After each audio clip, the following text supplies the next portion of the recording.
welcome to a new video, and in today's video I'm going to be doing something different compared to my normal videos. So today I'm going to be rating Forza's car. So how this is going to work is Forza's going to tell me which car he wants me to rate. I will then purchase it from the auto show and download his tune for that car. I'm going to ask him a few questions about the build and the tune so we can get an insight of it. Then I'm going to be testing it out and see if I like it using the steering wheel. Once that's all done, I'm going to be rating it out of 10. That will be like the exterior looks of the car, but mainly the tune of the car, how it handles, if it's a good drift build, a drag build, etc. If you would like me to rate your car, just comment below your gamer tag and which car you would like me to rate. I hope you guys enjoy the rest of the video, and let's get into it.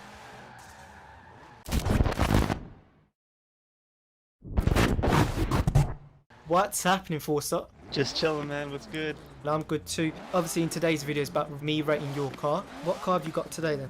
Alright, so today I got an S14 Silvia, Zenki front. It's totally upgraded, so we'll go over all that. Yeah. Sure. So before the upgrades, how much did the car cost? So the car in its stock form was only 25k, which is like a super solid budget entry drift build, you know? Yeah. 25k, that's cheap. Like, cheap. So going on to the upgrades now, what engine upgrades have you got on the car? So it's got a completely different engine. It's got an RB26 in it out of a Skyline. Yeah. It's bored out, built head, revs to like 9k. This thing's a beast, putting down 800 Damn. wheel. It's a monster, bro. That's mad. What about the suspension? So pretty much all the suspension is just all race parts. Oh, serious? So okay, race yeah. coilovers or drift coilovers, and then race brakes, thicker anti-roll bars, roll cage, the whole nine. So what tyres you running in the car? Street tire compound. I'm running a 245 up front and a 235 in the back, which might be a little weird to some people. Yeah. But this game's got a lot of grip, so when you're making a drift car, you kind of want to have a little bit less grip in the back. Yeah. For this game, anyway. Yeah. Okay. So what about like the cosmetics? I can tell you've done some, you've got a body kit on there and like the wheels as well. Yeah. So I've got over fenders on it.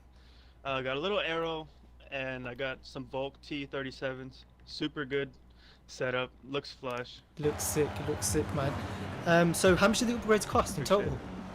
The upgrades by themselves were just under 100k, so you can pretty much build this whole car for about 125k. Yeah.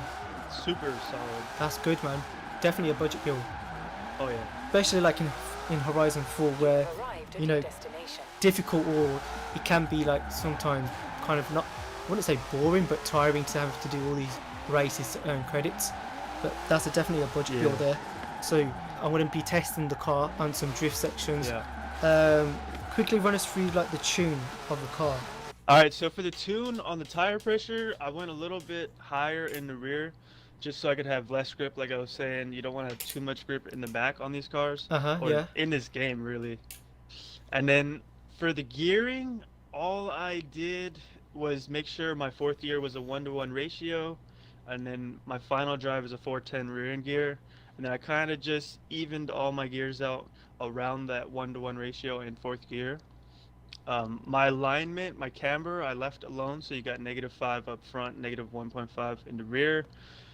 Toe, I left alone. Sometimes I'll run some toe in the back for more grip, but this game really doesn't need it. The caster I left alone at 7, and really the anti-roll bars, the springs, the dampening, didn't have to touch too much, made it all a little bit stiffer, but really didn't need to do much to it. The braking and the differential was another big part. So the brake has an 80-20 split, so you have more braking force up front than you do in the rear, just so you can kind of left foot brake, and it's almost like a line lock, where you're just doing a standing still burnout. And then the differential, I just completely locked it up. So it's kind of like having a welded diff, you got power to both wheels all the time. That's it. Oh, nice, man. So I'm going to be testing it out now. Obviously, we've got through all the information, what you've done to the car. So yeah, I'm going to be testing the car out. I'm going to be going to my favourite drift spot, seeing how it handles as well. Once I spoke to Forza about his S14, which I hope you enjoyed the conversation we had, I had an hour of practice getting a good feel of the car. This S14 is so smooth, you can hold drifts for days in this. The only downfall I have on this car is a bit of the acceleration, but mainly the brake pressure. In my opinion, the acceleration I think is a bit too much. I did try it out on a pad controller and it's totally perfect, like you can just change gears quickly, but on the wheel, the way I tune my drift cars is I tend to have third gear as a main gear and then bring fourth closer and so on, but it's pushing 800 horsepower, and with the amount of acceleration and going up in gears, that's what's going to hold these longer drifts. Moving on to the brake pressure, it was low. I need the brake pressure to be higher. Even in general, when it comes to drifting or even like racing, I prefer to have brake pressure higher, but Forza mentioned he reduced the brake pressure because of wanting to do burnouts and left foot braking. I don't do left foot braking. Burnouts, if I want to, then I can, reduce the brake pressure and then do burnouts, but it's not every time. It's not like all the time I do burnouts. I mainly be drifting, so that's why I like to have my brake pressure high so I can come to a quick stop. Apart from that, the car is sick.